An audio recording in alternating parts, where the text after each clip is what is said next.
반갑습니다. 축복합니다. 사랑합니다. 네, 오늘도 제가 시 한 편을 읽어드리려고 가지고 왔습니다. 안도현이라는 시인의 너에게 묻는다라는 시입니다. 제가 읽어드리겠습니다. 연탄재 함부로 발로 차지 마라. 너는 누구에게 한 번이라도 뜨거운 사람이었느냐. 끝입니다. 시가 참 재밌지요? 짧고 재밌지만 뭔가 우리를 돌아보게 하는 그런 내용입니다. 연탄재도 우습게 보지 말라는 것입니다. 하찮아 보이는 연탄일지라도 일생 동안 한 번은 뜨거웠던 적이 있고 또 누구를 따뜻하게 한 적이 있다는 것입니다. 우리 옆 사람과 다시 한번 인사할까요? 뜨겁게 사랑합니다. 뜨겁게 은혜 받으세요. 네, 뜨겁게 은혜 받으시는 시간이 되시기를 바랍니다. 오늘은 어버이 주일입니다. 하지만 어버이 주일에 맞춘 설교보다는 하나님께서 우리 교회에게 주시는 부활절 마지막 주일의 말씀으로 이 시간 은혜를 나누어 보려고 합니다. 미국의 서부는 금광을 발견하기 위해서 몰려들었던 사람들로 인해서 개척되기 시작했습니다.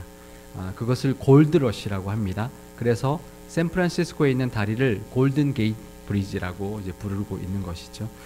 미국의 서쪽에 있는 그 북부에 몬태나라고 하는 주가 있는데요. 이 몬태나의 북쪽은 캐나다와 접경을 이루고 있어서요.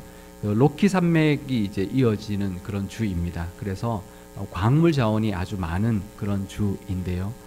이곳에도 금광을 찾으러 왔던 사람들이 있었는데 몇 사람이 드디어 금광을 찾아냈습니다. 그래서 열심히 금을 캐다가 식량이 다 떨어졌어요. 그래서 각자 자기 마을로 돌아가서 식량과 장비들을 더 챙겨서 오기로 했습니다. 그러면서 서로 약속한 것이 하나 있었는데요. 그것은 금광을 발견했다는 것을 아무에게도 말하지 말자라는 것이었습니다. 그런데 금광에 다시 돌아와 보니까 거기에는 100명이 넘는 사람들이 와 있었습니다. 그래서 누가 이걸 말했느냐 이렇게 물어봤더니 아무리 찾아봐도 말한 사람이 아무도 없었습니다. 그래서 그곳에 온 사람들에게 물어봤습니다.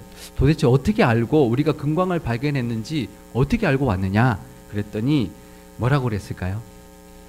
얼굴 보면 안다고. 얼굴 보고 알았다는 것입니다.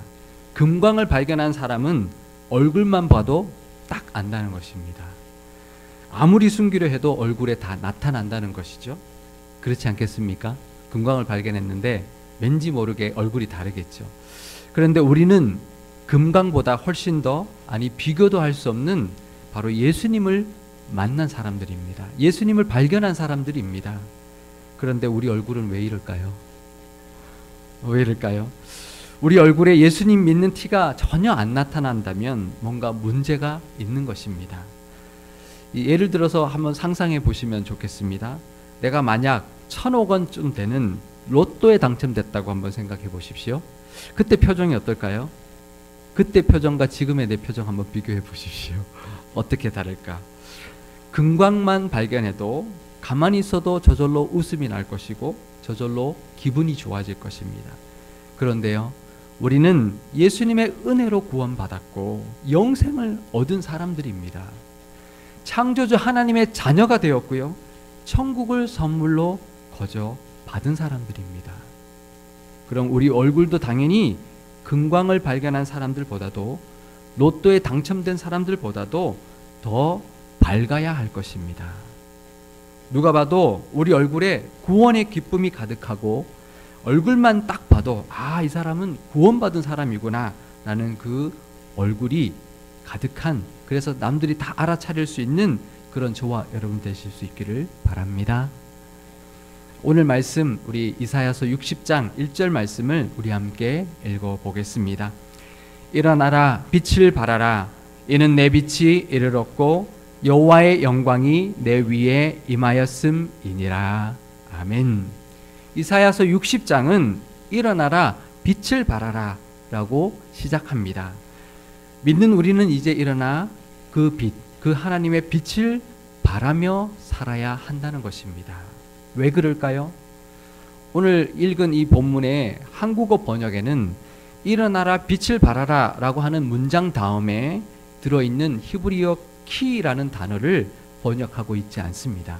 이 키라고 하는 단어는 왜냐하면 이라는 뜻을 가지고 있는 단어입니다. 그래서 이 1절을 다시 번역하면 이렇습니다. 일어나서 빛을 비추어라.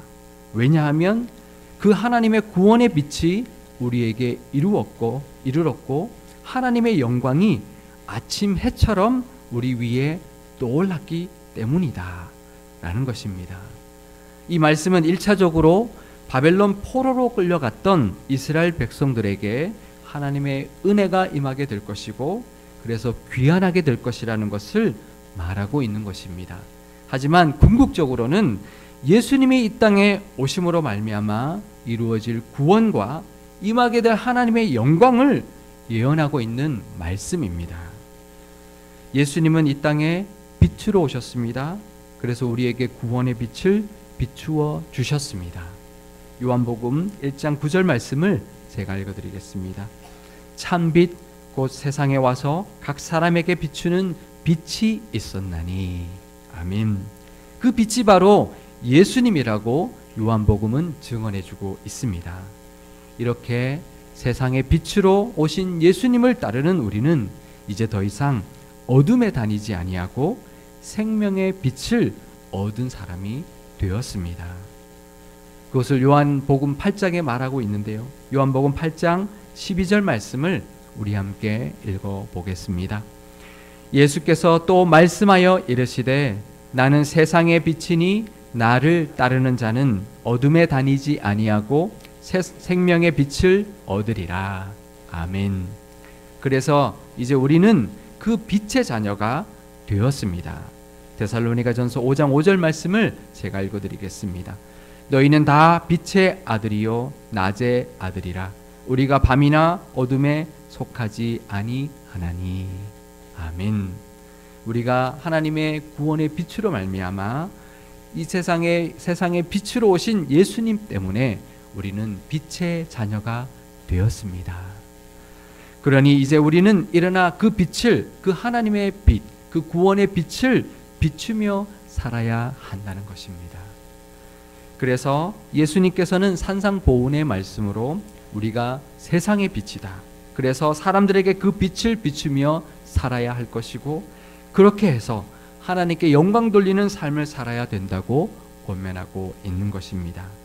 마태복음 5장 14절에서 16절의 말씀을 제가 읽어드리겠습니다. 너희는 세상의 빛이라.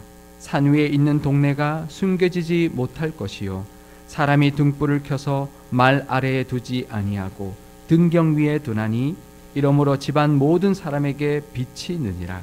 이같이 너희 빛이 사람 앞에 비치게 하여 그들로 너희 착한 행실을 보고 하늘에 계신 너희 아버지께 영광을 돌리게 하라. 아멘. 우리는 세상의 빛이라는 것입니다. 하나님의 자녀가, 하나님의 빛된 하나님의 자녀가 되었기 때문에 우리도 세상의 빛이라는 것입니다. 그래서 우리의 빛을 사람들에게 비추어서 사람들이 우리의 착한 행실을 보고 하나님께 영광 돌리게 해야 한다는 것입니다. 그러면 우리가 비추어야 할 그 빛은 과연 무엇일까요? 우리가 프레시도 아니고요. 이 세상에 무슨 빛을 비추며 살아야 한다는 말일까요? 우리가 비추어야 할 빛은 바로 사랑입니다. 우리를 구원하기 위하여 떠오른 하나님의 빛이 바로 사랑이기 때문에 그렇습니다. 요한복음 3장 16절에서 17절 말씀을 우리 함께 읽어보겠습니다.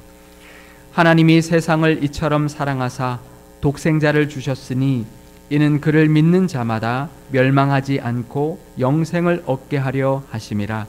하나님이 그 아들을 세상에 보내신 것은 세상을 심판하려 하심이 아니요 그로 말미암아 세상이 구원을 받게 하려 하심이라. 아멘. 빛은 에너지를 뜻합니다. 그렇죠? 물리적인 빛은 에너지를 뜻하는 것처럼 우리에게 임하신 영적인 빛, 우리를 구원하신 하나님의 에너지는 바로 사랑이기 때문에 그렇습니다. 그래서 우리가 일어나 비추어야 할 빛은 바로 사랑이라는 것입니다. 이제 일어나 그 하나님의 사랑의 빛을 비추며 사실 수 있기를 바랍니다. 이제 일어나 우리도 뜨겁게 사랑하며 사실 수 있기를 바랍니다. 하나님께 받은 그 사랑을 이웃에게 나누어 주며 남들도 따뜻하게 하며 사실 수 있기를 바랍니다. 연탄도 일생 동안 한 번은 뜨거웠던 적이 있고 누구를 따뜻하게 해주었는데 이제 우리도 하나님의 그 사랑을 받았으니 일어나 누군가를 뜨겁게 사랑할 수 있어야 할 것입니다. 우리의 사랑으로 누구를 따뜻하게 해줄 수 있어야 할 것입니다. 그럴 수 있기를 바랍니다. 그런데 오늘 본문은 여기서 끝나지 않습니다. 이사야서 60장 2절에서 4절 말씀을 제가 읽어드리겠습니다. 보라, 어둠이 땅을 덮을 것이며 캄캄함이 만민을 가리려니와 오직 여호와께서 내 위에 임하실 것이며 그의 영광이 내 위에 나타나리니 나라들은 내 빛으로 왕들은 비치는 내 광명으로 나아오리라. 내 눈을 들어 사방을 보라. 무리가 다 모여 내게로 오느니라. 내 아들들은 먼 곳에서 오겠고 내 딸들은 안기어 올 것이라. 아멘. 1절 말씀처럼 똑같이 2절에도 하나님의 영광이 우리 위에 떠올랐기 때문이라고 말씀을 똑같이 반복하고 있습니다. 하지만 그러면서 3절과 4절에 그 말씀을 이어가고 있는데요. 그 빛을 보고 사람들이 우리에게 모여들 것이라고 말씀하고 있는 것입니다. 이 말씀은 우리가 하나님의 빛을 비추며 살게 되면, 하나님께 받은 사랑을 나누며 뜨겁게 사랑하며 살게 되면 그 사랑의 빛, 그 하나님의 사랑의 빛을 보고 사람들이 우리에게로 몰려올 것이라는 것입니다. 그러면서 5절부터는 하나님께서 이스라엘이 회복될 모습들을 하나씩 하나씩 나열해 주고 있습니다. 먼저 첫 번째로는 기쁨과 찬송을 회복시켜 주신다고 예언하고 있습니다. 이사야서 60장 5절에서 6절 말씀을 세 번역 말씀으로 우리 함께 읽어보도록 하겠습니다. 그때에 이것을 보는 너의 얼굴에는 기쁨이 넘치고 흥분한 너의 가슴은 설레고 기쁨에 벅찬 가슴은 터질 듯 할 것이다. 풍부한 재물이 백길로 너희에게로 오며 이방 나라의 재물이 너에게로 들어올 것이다. 많은 낙타들이 너의 땅을 덮을 것이며 미디안과 에바의 어린 낙타가 너의 땅을 뒤덮을 것이다. 스바의 모든 사람이 금과 유향을 가지고 와서 주께서 하신 일을 찬양할 것이다. 아멘. 구원의 은혜만으로도 우리는 감사한데요. 우리가 그 은혜의 빛을 비추며 살게 될 때 많은 사람들이 우리에게로 몰려올 것이고 그 사람들로 인하여 우리의 얼굴에는 더욱 기쁨이 넘치고 우리의 가슴이 벅차오르게 될 것이라고 말씀하고 있습니다. 그러면서 하나님께서 행하신 그 모든 일로 인하여 기뻐 찬양하게 될 것이다. 우리 모든 사람들이 하나님을 찬양하게 될 것이라고 말씀하고 있는 것입니다. 그러면서 두 번째로 약속해 주시는 회복의 말씀이 있는데요. 그것은 바로 예배를 회복해 주신다 말씀하고 있습니다. 이사야서 60장 7절 말씀을 세 번역으로 제가 읽어드리겠습니다. 게달의 모든 양떼가 다 너에게로 모여들며 내가 느바롯의 순양들을 제물로 쓸 것이다. 내가 내 성전을 이전보다 더욱 영화롭게 할 때에 이것들이 내 제단 위에 합당한 제물로 오를 것이다. 아멘. 많은 사람들이 하나님께 나와 하나님께 제물을 드리고 예배하게 될 것이며 하나님께서 그 예배를 기쁘게 받아 주실 것이라 말씀하고 있는 것입니다. 그러면서 세 번째로 회복해 주신다 약속하고 있는 말씀은 바로 하나님의 성전이 아름답게 재건될 것을 약속해 주고 있습니다. 이사야서 60장 13절 말씀을 세 번역으로 우리 다 함께 읽어보도록 하겠습니다. 레바논의 자랑인 잣나무와 소나무와 회양목이 함께 너에게로 올 것이다. 그 나무가 나의 성전터를 아름답게 꾸밀 것이니 이렇게 하여서 내가 나의 발 둘 곳을 영화롭게 하겠다. 아멘. 하나님의 발 둘 곳이 바로 성전입니다. 솔로몬이 성전을 건축했을 때 썼던 레바논의 잣나무와 소나무와 회양목으로 하나님의 성전을 더욱 아름답게 다시 건축할 것이라고 말씀하고 있는 것입니다. 하나님께서 그 성전을 건축될 그 성전을 영광스럽게 해 주실 것이라고도 약속하고 있는 것입니다. 그리고 마지막으로 회복시켜 주신다 말씀하고 있는 그 하나님의 은혜는 바로 성도들에게도 영화롭게 해주시는 은혜와 더불어 강하게 되는 번성의 복을 부어 주시겠다고 약속해 주고 있습니다.